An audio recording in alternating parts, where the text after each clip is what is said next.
Bro, bar.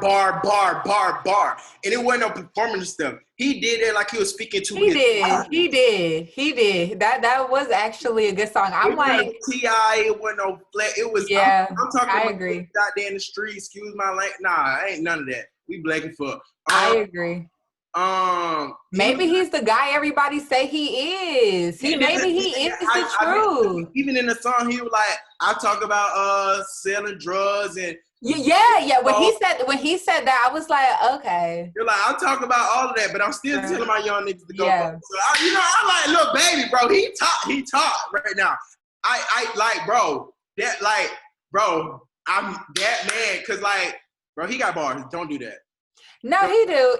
I mean, like I said, check? that song really was like, maybe he is what everybody say he is. Like, he can rap before that, you know what I'm saying? But I did kind of like, I mean, he a little Atlanta, you know what I'm saying? He is. That's why I was a little hesitant. I was like, but when with that song, change it. And it's going to change it for everybody else. Because now, one, he got to rap on the same momentum. You got to keep coming like that, bro. You cannot come like that one time and then just... I think he is. That's what I'm saying. So now it changes the messaging of his rap. You know what I'm saying? And then, but I hope as long as he don't turn into Dr. Meek Luther King, we good. You know what I'm saying? Stay in your lane. Stay in your lane. Do what you need to do and keep pushing. That's it. We ain't asked you to do all of that. Do what you need to do and keep pushing. Yeah. For bigger reference, if anyone doesn't know what you all are talking about, that was The Bigger Picture by Lil Baby. context clues here. All right, so I guess we turned into a music podcast for 3 minutes, but this is episode number 53. Noah Lyons, Henry Woods, and McKenzie Marshall checking in once again. Be sure to follow us on all our social media. That's Twitter and Instagram at WRGOPod. Be sure to watch this video on YouTube and subscribe on Apple Podcasts, SoundCloud, Spotify, and Google Podcasts. So the past month, a lot has been happening. I feel like we've tried to cover it as best as we can, tweeting out articles and stuff, but I guess we'll just get right into it so everyone knows about what happened on Friday night when Atlanta police shot and killed Rayshard Brooks after he failed a sobriety test. After falling asleep in a Wendy's drive-thru, police attempted to take Brooks into custody, but he resisted and he stole a taser from an officer while running away from the police. After that exchange, Brooks fired the taser at the officer, who then fired his service weapon, killing Brooks after he was shot twice in the back. The police officer was fired Sunday, and the city's police chief left the department Saturday morning. Atlanta Mayor Keisha Lance Bottoms is walking a very fine line after initially saying 2 weeks ago that the George Floyd protest, she basically said, and I quote, "A protest has purpose. If you want change in America, go register to vote. That is the change we need in this country. You are disgracing our city." After the video surfaced of the shooting on Friday, Bottoms then said, "It angered me and saddened me beyond words." Bottoms said she will sign a series of orders requiring Atlanta police to objectively use reasonable force to protect themselves, will require de-escalation tactics prior to using deadly force, and the duty to intervene, which requires officers to step in if they see another using unnecessary force. Henry, before we get to you as our Atlanta expert, McKenzie, as someone in journalism, what is kind of your thing been seeing all this? Because when I saw it, I was just like, again, like we're doing this. Literally. Yeah. I think like it just kind of irritated me because it was just like, everybody is watching the police officers. I mean, everybody was prior to this, like, or at least Black people are, but it's like, this is y'all's best behavior. This is what we're doing. Right. And I was actually watching, I'm probably jumping ahead, but there was a Judiciary Committee meeting happening, like, it's probably still happening.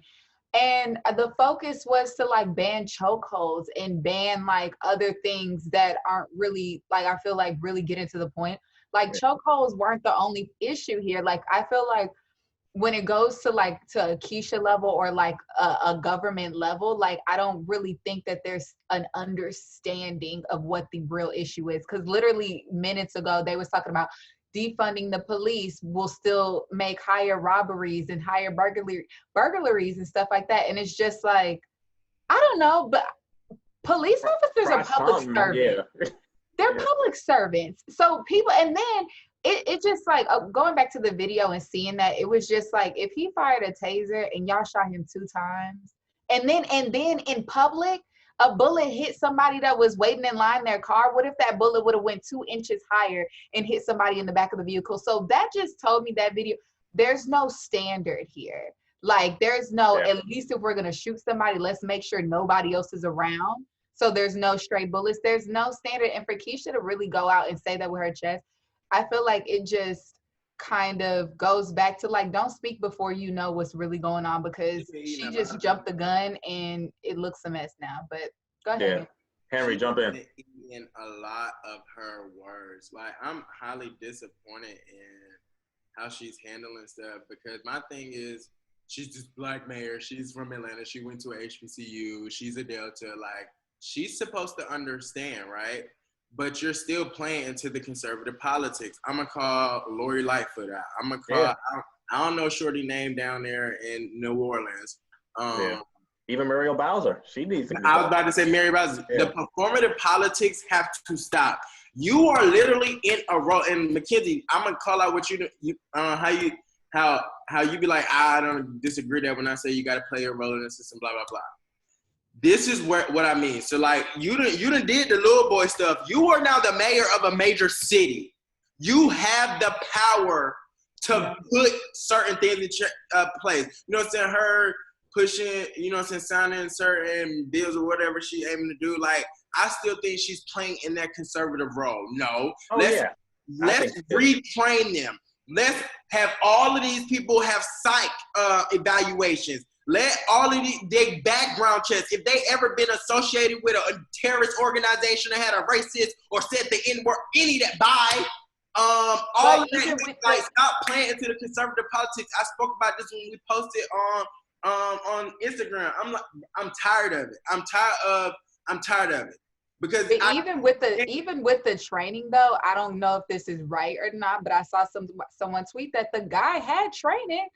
I mean, back in April. I mean, that's my thing. How they're trained, because it's not about training. I think it's bigger than that. I think it's bigger than that. It's bigger than a training. Someone who has been truly defunding the police. What does that look like? I'm all for the ideology of it. I'll answer they that question. Shouldn't be making. If you saw the list of like their salaries, the overtime was like, some of them people was making almost $70,000 in overtime. That's unacceptable. When teachers are barely getting, like, that's unacceptable. And then Henry, I think to your point, I think that if defunding, I think we can't question, or I think we can't try to do both things of saying, like, we're playing into the conservative politics, but questioning defunding the police. It's like, that's too. I mean, but is that not a valid question? Because again, with Keisha, right? She's very much aware. Like, her first statement when she went on the stage talking about George Floyd was, I am a mother. I have an 18-year-old.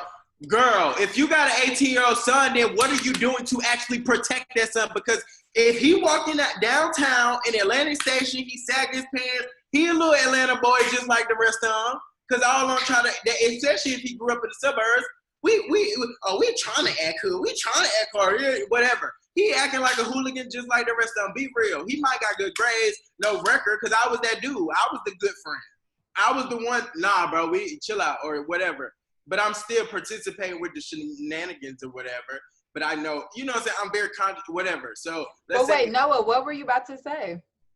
I was just saying that I think to McKenzie, and granted, McKenzie, I'm going to piggyback off what you were saying. I think that the conversation is bigger than I think the mayors are trying to get at. But that's what I'm saying. No, but I think she's not asking the questions. So how is her not being aware of the fact that we need to defund the police? So, like, let's analyze this. What does this look like in real time? What policies can I put forward in this position to defund the police? That's what I'm thinking. The first thing, and I think that, like, banning the chokeholds, that's like low-hanging fruit. That's because it was visual, it was seen.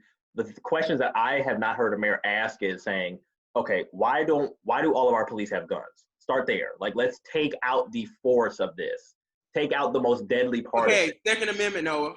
Like, No, that's not a Second Amendment issue. That's not a Second Amendment. They're public servant. They're given the gun by the police. It's not their own personal weapon. Yeah. I mean, I get you, but that's gonna be an arguable fact, bro. And then but that's the issue. Have the debate. Push the limit. And I think if we're really asking, the rebuttal is, but these there, like you said, robbings and killing, all this stuff is gonna go up. And they're going. Allegedly. As public service to protect these people, we need them to have guns. That's the argument every time. And then I would push back and say we don't know because no one has tried. Yeah. We keep trying these minor reforms, and we're in the same boat. This euphoria to where that stuff, it sound good, but in real time, no, like that's never gonna be. But you like it. But it has to a reform giving them guns like that is not okay. They because should not. I hear you. I'm not. Chokehold's not a reform. I agree. Yeah, chokeholds are not reform. Because they arguing about billion citizens should have guns, police or civil. I don't think the Second Amendment should not exist. Let me put that out there. However, we live in America. We do. We know what it was founded on. And I hate to be like that little conservative little black. No, you're right. But it is what it is. Like we gotta be right. But I really like I feel like the argument is I don't think anything is going to change if they still have guns. And I think my frustration is that we keep trying to. We can't call that we need systemic reform, but not change the system. We're literally changing like rules. We're saying like, okay, police officer, you cannot no longer do this. You can't do this.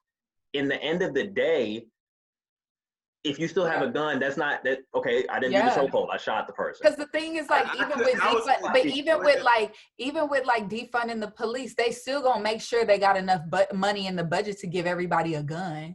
Like it's not. That's an issue. It's not realistic, right? I don't think it's not realistic, but that is the issue. That's the issue. De-gunning the police, not realistic.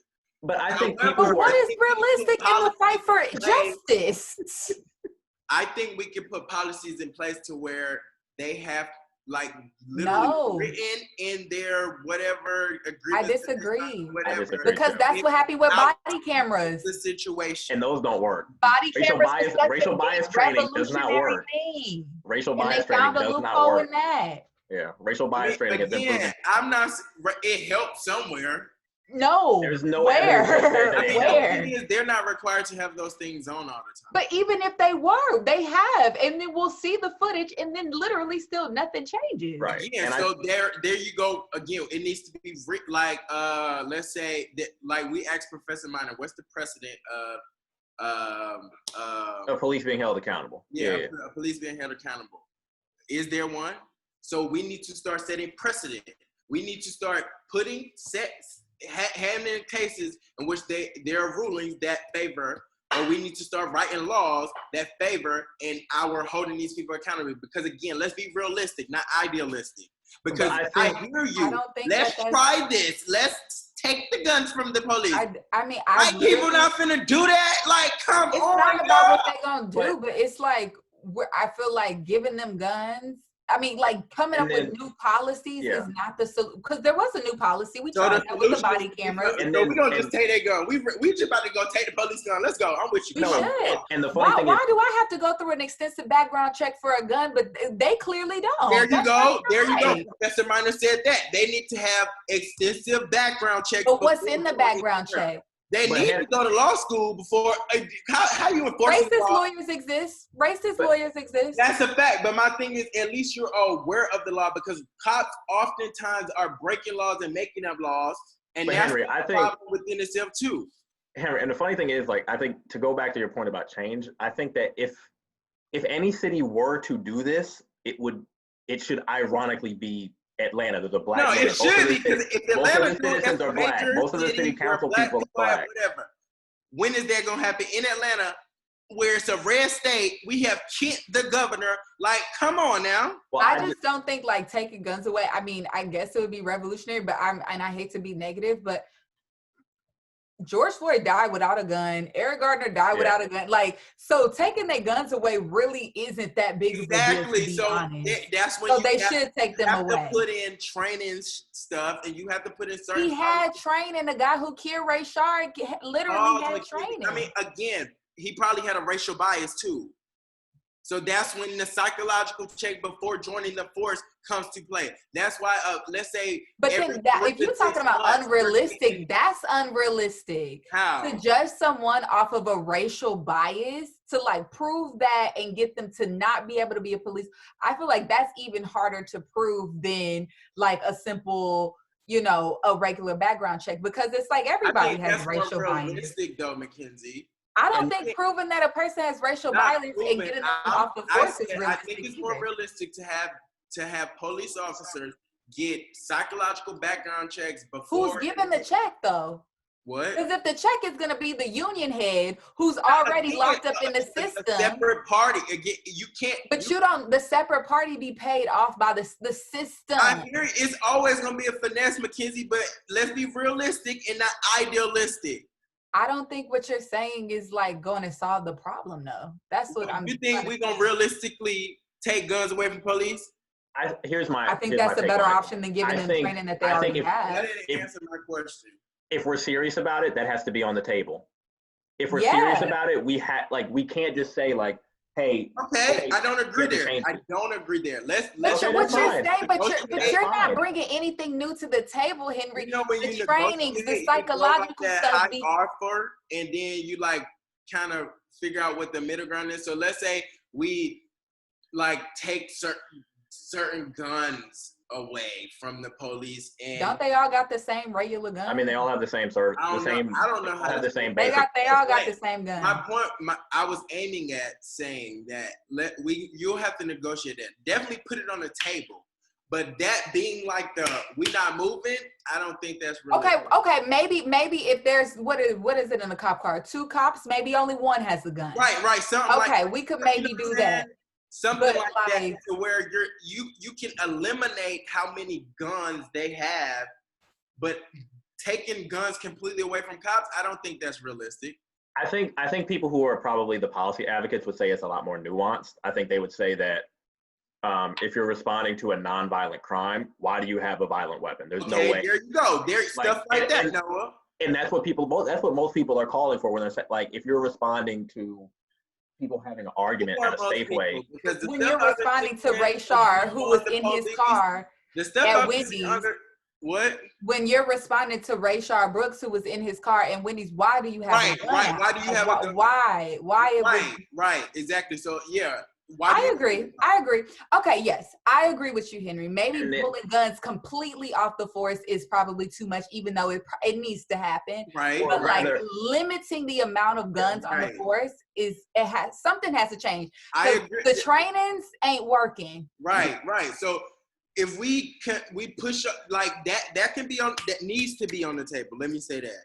Everything needs to be on the table. Yeah. Right, and that's what I'm saying. We put that on the table. Then we need to sit down and literally, think through this. What can we do to eliminate the police brutality that's happening against Black people? Like, you know what I'm saying? I'm not disagreeing like that idea in the euphoria, perfect world hit, take them up. I don't even think the UK people have guns, do they? No. Oh, they don't? Not all. A lot don't. So it's stuff like that. You know what I'm saying? So it's definitely possible. But I'm saying within this American system, throwing that out there and that being the complete, and that's, I think, I'm not going to go into like a subtype, but like the complete cancellation, total zero. Like if you're not with me, then F you, like that mindset of like the Gen Z people and then some millennials that we have. Don't get onto that. That's beside the point. Right. So yeah, but I think that's what I'm saying. Like if we're willing to negotiate from there, I think we can get somewhere. I'll just say this before we move on to the next thing. I think it strikes a nerve with me when you tell me how bad a problem is and how much of a systemic thing it is, and the only thing you do is change 2 sentences or something. That you're not meeting the moment, and I think Bottoms didn't meet the moment, Lori Lightfoot didn't meet the moment, because there's a broader conversation that needs to be had, and sometimes that change just starts with having the conversation or putting something out there. And if you can't do that, and we're going to talk about that with Biden a little bit later. So at this point, I will let Henry bring in his special guest. I don't know if he is. So my grandmother, Emir Bailey, he's a LGBTQ AB. No, I'm just playing. She's gonna get mad at me. I'm sorry. I forgot the letters because isn't it LGBT? Stop talking. You're making this word. Oh my God. So embarrassing. Q plus activist. And he's going to help us. I didn't mean no disrespect. Like, that was a joke between me and him. I really, sincerely, from the bottom of my heart, apologize. I was joking with him. So, LGBTQ plus activist, Emir, he's going to come in and help us talk about other stuff. Cool? Cool. Bet. So, Emir, welcome. So, I think everyone knows about the situation that happened in Tallahassee with Oluwatoyin Salau. Monday, Tallahassee police announced the death of the Black Lives Matter activist who was 19. She played a major role in the city's protests, not only on George Floyd, but also with Tony McDade, who is a Black transgender man who was killed by Tallahassee police on May 19th. I know probably a lot of people haven't heard his name. That's going to be a part of the conversation that we have. So on June 6th, she stated on Twitter that she was sexually assaulted by a man who promised her a ride to church to retrieve her belongings. She reported the assault, but the police said she would need more evidence to bring a charge against the assailant. I want to hear from McKenzie and Emir first, since I think they have a unique. Amir, go ahead. You go first. On this, Emir, take the stage away. What are your general thoughts, or kind of how are you unpacking everything here? I think, and I was talking about this with Henry earlier, because when we look at her and when she was protesting specifically for Black lives as it relates to Black women, Black trans lives, and Black LGBTQ lives. And the reason why there's such a specificity when it comes to that is because we're only as strong as our weakest players. Like, we've seen time and time again, like within the civil rights movement, Black queer people have had to make concessions where we've had to put the agenda of just being Black first because it's too much at the time for white people to accept. And you see that even with women's rights movements where queer people are pushed to the side, or even like women of color have been pushed aside for the agenda of white women. And it gets to a point where how long are we going to keep pushing our smaller groups who are our weaker brothers and sisters of other genders who are not able to defend themselves properly just because they don't have the support, because we're always out there supporting people, and Black trans people have always been out there supporting. And I love, and not to say her death, it's just that it brings to rise a certain conversation that some people even question, why do we talk about sexual assault when we're talking about the Black Lives Matter movement? And it's so important we're talking about sexual assault because oftentimes Black women will stand up for every single group, whether Black cisgender women or Black trans women. They will fight for us. But at the end of the day, when we're talking about sexual assault, it's not to derail the Black Lives Matter movement. It's to talk about an issue that has been permeating outside the movement and within, because how can we sit here and say Black Lives Matter when we're sacrificing our Black women to issues like this? These conversations need to happen because at the end of the day, their lives matter, and they're always sticking up for us. So that's my opinion on it. And I think we can have these conversations because and it's hard to say when people, a lot of the critiques I've been hearing is, oh, well, when is the right time? Like, why didn't they do this before? Were you listening before? Because this has always been a problem. You're just realizing 6 o'clock today, like this is an issue because of the momentum happening. And I'm happy this conversation is happening on such a larger platform, because at the end of the day, Black women's voices need to be heard. Her situation brings light to that because she's protesting for everybody, but yet she died to a sexual assault case. And it's sad to see stuff like this happen. So that's how I feel. Yeah. It just, McKenzie? like, honestly, seeing it just really hurt my soul, because it's just like, I don't know who the killer was. I mean, there's a suspect. I don't know if he was the one who did it or whatever, but it's just like time and time and time again. Like, I just feel like, no disrespect to George Floyd. Obviously, that's a big situation. Obviously, we saw it. Like, that sucked. But it's just like goes into like, where's the protest for Black women? Like, have we really rallied behind a Black woman like how we rallied behind George Floyd? Like, Breonna Taylor died around the same time and there was no video about it. And there's not the same response. And so her death was really, especially just 19 years old, and being such a Black woman who seemed very confident in herself, very assertive in her purpose, and to be taken away like that by, it might be a Black man. And it's just like, and it's not to say, and I really hate like Black men on Twitter talking about like, it's not all Black men. It's not. Like, I love my dad. Like, I have great Black men in my family, but as a collective, it is a break in the conversation, because like, even when we do have these conversations with my friends, and I was just talking to him about like the same situation or whatever, and he was like, well, Breonna Taylor murder wasn't recorded. Neither was Trayvon Martin. But it's just like, I don't think he thought that was an issue, but it's just like that type of second guessing yourself to like protest for a Black woman versus a Black man. It's irritating. And it's like, it's just like, how many times, like, is my granddaughter really going to have to be having the same conversations that I'm having? Because it's just annoying. And it really sucks that like she died, but I really hope Florida really turns up for her, because that is what I want to see. Turn up for her. Y'all, we all on the hashtags, we doing that, we tweeting or whatever, but be out in the streets, I don't want to say burn stuff down, but get lit for her. Like, she was really out here for everyone. And it just sucks to see that, like, it seems like she was out here for everyone, but it seems like Black women are the only people really here, and LGBTQ people, but like Black men, I really need people to step up, because it's getting on my nerves for real. What do you Go think? ahead, Henry. I know you got something to say. No, I was gonna ask. I said I was gonna be quiet, not for real. And that's where the problem lies, because like, you know what I'm saying? Like, it's people like people, and you know, it is hard because it's such a like it's complex. Like, Oh. All of this is complex. No, look.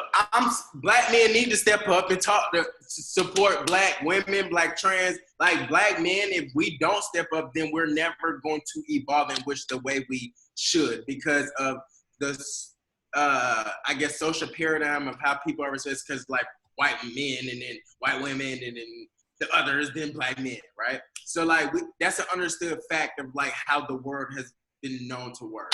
So again, me and Emir talked about this earlier. And I guess in my head, I've always been like, dang, like, and again, I think about stuff so like in so many ways, but like, it's like, how do we throw a wrench in this and like get progress? And when I say throw a wrench, it's like, we're having all of these conversations, and when we aren't necessarily controlling the narrative of what's going on, because again, her name needs to be said. The trans Tony McDade, his name needs to be. Is it a he or her? I don't know, because it says trans. He. Okay, his name needs to be said. And again, I don't want to be offensive. So again, it's all like uncomfortable things in which the Black community, like when we say Black Lives Matter, it's so many umbrella terms under there, right? And us as Black people, we have been conditioned in a way to just let stuff pass and let stuff slide. So like, Emir, living with him alone has expanded my mind so much.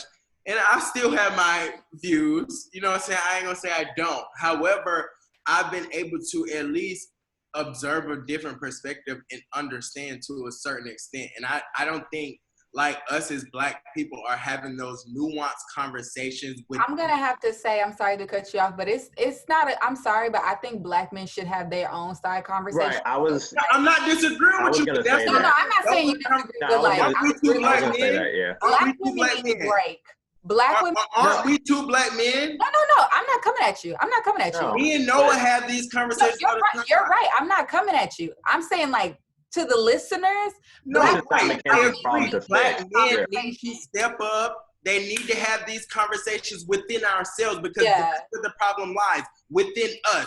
Because we see certain qualities or mindsets as less masculine or feminine or whatever we want to mask it as. You know what I'm saying? If I stand up for this person, does that make me this? If I say this, does it make me this? Or whatever the case.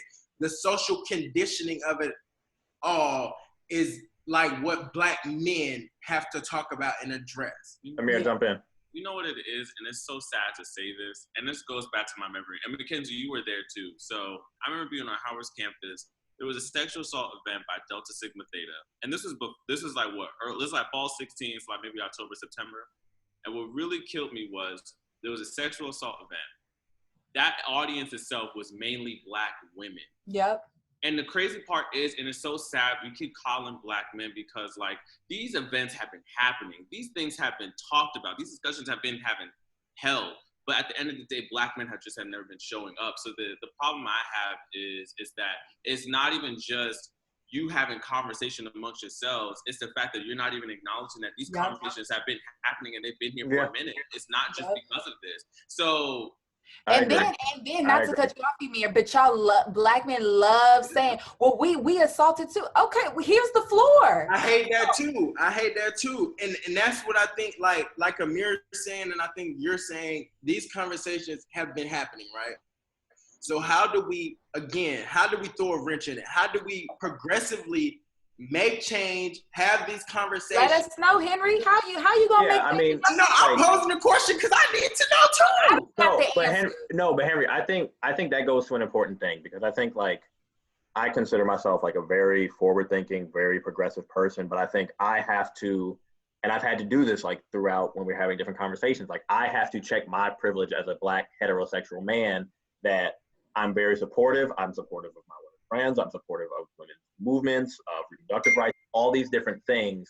But there's more that I need to do if I'm really serious about actually progressing those issues. And I think that takes different forms. That takes Henry, you and I having many conversations that we have had in private, in public. And I think that also requires us as men promoting content that is, I think we have to try to normalize it. And granted, we're two people, we can't do it all, but I think everything starts with something, with some action. And I've had to check my own privilege and say like, okay, you support this, but like, how are you actually going about doing it? Because I can say I support it, I can give money to trans organizations, to legal funds, but there's another step. If I'm really serious about doing this, I have to check myself and ask myself, what does that actually mean? Because I can't ask a white person to do the post, to donate, but if you're not having a conversation with your white friends and checking them in real time, that's the part. And I think that's what I have to, and that's what I have to check myself on. I have to be real with myself. It's so beautiful to see like on campus, we all went to Howard around the same time, to see like men leading the sexual assault protests and men really like taking the lead on that. That is, it's so much more than the conversation. Be there, show up, like just check your friends, but publicly make a stand. Yeah. I'm not disagreeing with you at all, but like again, I'm coming at you, Henry. Yeah, no one's coming at you, bro. No, I'm just saying I just want to make it known. Like I don't disagree with that. However, I do understand a different perspective, and I also understand. But don't you?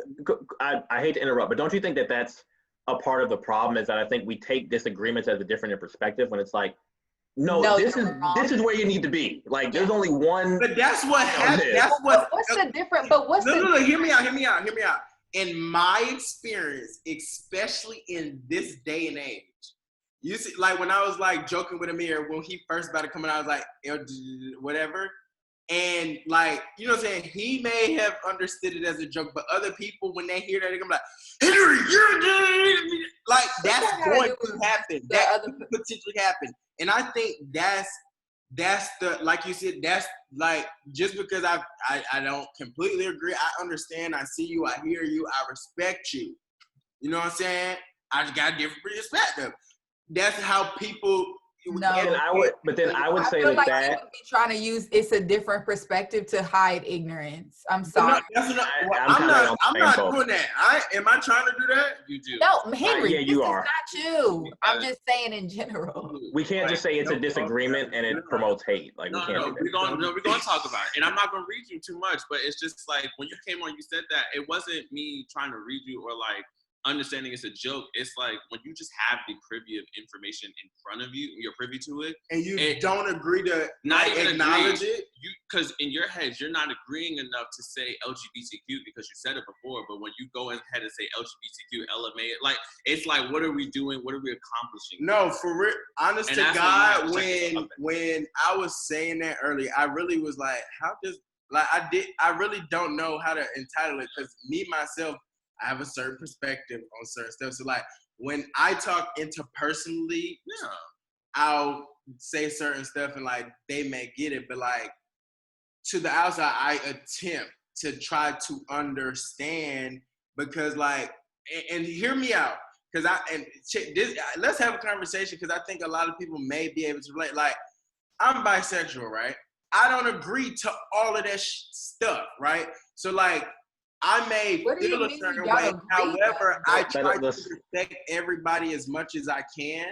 So with attempting to respect people as much as I can, when I have interpersonal conversations, I may say certain things that I feel, and then it may be rebutted, and then he'll say something that's like, okay, this is how I need to go about saying it. And like, I might not in that moment respect it or acknowledge it, but it's in my mind. So like, again, so I'm speaking on this platform. And then I made a mistake earlier, in which I realized like, I can't joke right now because I'm speaking to a broader audience. Let me correct myself. And I think that's what Emir wanted me to acknowledge when he was like, nah, like, I'm like, okay, let me correct it. I apologize. LGBTQ+. I wanted to say it in the proper terminology and language and all that. So again, I may have my personal perspectives, but I also know that I gotta respect people as human beings. They're entitled to live how they choose.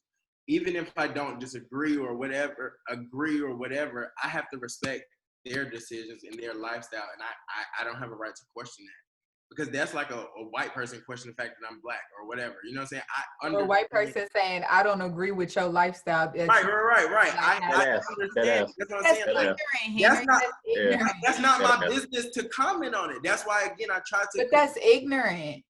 Yeah, I mean, that's ignorant to say that you like, I don't know, really agree with your lifestyle. It's like, but go ahead. Who are you to agree? Yeah, like, I mean, when I say agree, it's just, again, that's not for me. That's what I'm saying. So, that's what I'm saying when I say I don't agree. You can. I'm saying like I'm questioning you or anything like that. I'm saying that's not for me. So is that wrong? So, and this is where I can wholeheartedly say, and this is how I internalize it. When people tell me I respect you, but I don't agree with you, when I internalize that, and probably many other queer people maybe, you don't fuck with me. Because how can you respect me in that same tune, but not agree with it? Because it's not in your space to agree with what my lifestyle is. It's just, you respect me, and that's it, period. That's what I'm saying. But that's not what you say. Your intention is different than what's happening that's coming in that impact. Because what you're saying is, your intention is, I respect you wholeheartedly, and I have no issues, no qualms, no nothing. But what you're saying is, I respect you, but at the same time, that shit kind of weird. I don't get it. I don't know what it is. That's what it is. That is what you're saying. I understand. And I have to make, and when people come out and they really stand true to themselves, it gets to the point where you don't fuck with nobody, to the point where it's like, if you respect me but don't agree, I have to take that and understand that you really don't understand what's going over here, and you're trying to make it as comfortable for you, and that's not how it works. Because for me to stand in and be as prideful as I am today, I have to be uncomfortable, because I'm uncomfortable with the white gay movement, and I'm uncomfortable just period as a black gay man, but I have so much pride in my identity, and I have to stand up for other people like trans people who have fought for me to even get this comfortable. Because when I wear this badge of honor, I'm wearing it so proudly because trans people have stood up for me. So when we have these conversations, we say that's what we mean by we say Black trans lives matter, because I as a black gay man, I quite frankly understand that they stood up for me to the point where I can be this proud. So like, how do I, as a whatever I identify as, how do I say like me and you, like, you become one of my closest line brothers. You know that. Right. We live in the same apartment. We took a lot of work. Right. We went from here to here. Right. So that took a lot of conversations and whatever. So how do I, as like a heterosexual male who I don't got I'm not saying me, I'm saying Noah. Right. how if he like this person who he don't have no gay friends, no trans people, and you know it's been conditioned. How am I supposed to respect you or whatever if I don't know? That's like that. Does that make sense? I mean, I understand what you're saying, but that's just a willingness to be open. Right. And have I not been willing to learn? Right. No one's saying you haven't, bro. Oh, okay. You're right. It's not about so you. you're saying that person, whomever you are listening, has to be willing to understand what that person's going through. Because I think at the end of the day, people are willing to educate. I mean, we get tired of it at the end of the day, but the point is, it's like, you have to have a certain willingness. There's Google. You can look this stuff up. You can really have someone help you, guide you along that process to help you understand what's going on. But it takes a lot of patience. It really does. And when it comes to just trying to understand how to be an ally or just understand, just listen. Just listen. Yeah. Because when you listen to the needs of other groups, that's how you show up for them. That is really how you show up. And ask questions. Don't get crazy with some questions, but like really ask true, genuine questions to understand how to show up for somebody else, because that really helps. So when we're talking about how Black men can support Black women, have y'all asked? Have y'all asked the Black women how y'all can show up for them?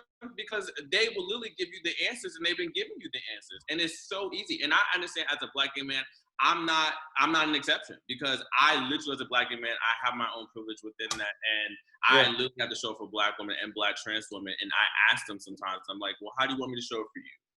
Because sometimes what you might have an idea, it might not be what's actually needed. Lead the charge with something, but check in with some Black women. See what they think. See how it can be, because sometimes you might not have the range, but you want to help them out. So just talk to them. You don't got the range. I think that goes into the next conversation. That does. So boom. So on the Supreme Court, they had a very good landmark decision yesterday. So the Supreme Court expanded LGBTQ plus rights by applying workplace protections in the Civil Rights Act to gay and transgender employees. So Title VII of the bill prohibits discrimination on the basis of a person's race, color, sex, or national origin. And the court changed the application of the law by expanding those who face discrimination based on their sexual orientation and gender identity. So that was huge. It basically says that if you are an employee somewhere, your job cannot fire or discriminate or punish you for being transgender, for being gay, for being bisexual, being queer. I think that is amazing. Amir, do you have anything kind of like insight, or how you kind of feeling? I mean, I'm sure it's. I mean, I'm happy for it because, you know, just growing up or seeing people, or even being in the workplace now, like gay culture, like, or just LGBTQ culture isn't celebrated within the workplace, and it isn't protected. So like, it's kind of hard for some people who identify this way step out or speak out on certain issues within the workplace, because they feel like, okay, well, if people know, or people, I might get a note labeled as like the gay man, the trans, like, you know what I'm saying? It really is really a lot to walk within this identity. Because I try to explain to Henry, like, wherever I go, I'm a Black gay man. I can't separate the two. That's just how it is. So when I go to work, that's how I show up every day. And that's how I show up in conversations. So when we have these particular conversations, and I want to be able to be who I can truly be, it's kind of hard when I don't have these protections, especially for trans workers, because we trans people, at least from my understanding, sex work really is the main work that like trans people do to survive. And it's so hard to have work outside of that, because there aren't other jobs that are willing to take them in, because they're being heavily discriminated so a lot. So some have to result in sex work. And we want to be able to provide variety of work. Not to say sex work is bad, because girl, get your porn, girl. I love it. No, okay. No. But they should be protected in the workplace as if if they are anybody else. Right. Yeah, because we want people to pull themselves up by the bootstraps, but like, how can trans people do that when you're not even giving them equal work protections in the workplace? So you're gonna have some few who wind up in lucky situations, but sometimes they just don't. So that's how I feel. So awesome. Well, thank you for that, Emir. So on the next note, groups demand more from Biden on policing. We're just kind of going to hit some things. So more than 50 liberal groups have signed a letter to Vice President Biden warning that he could lose Black voters unless he commits more transformative policing policies. It's led by Black Votes Matter, who's one of the leading organizations on this. They expressed disappointment in Biden's proposal to provide $300 million to a federal community policing program, arguing it would only exacerbate the problem of over-policing. His proposal also includes banning chokeholds, ending police militarization, and holding officers accountable. Most notably, Biden supported efforts. He has declined to support efforts to defund the police. My favorite part of the letter was a return to normalcy will not suffice. For too many Black people, normalcy has meant violence, discrimination, and fear. I'm only bringing that up because I think, Henry, that gets to our earlier conversation that we had, in that these kind of reforms, if people are attacking Biden for having these kind of same, changes within the system, I think we need to have the same energy for like Black elected officials who are pushing. I mean, I hear you, I see you, I commend you for having said thought, but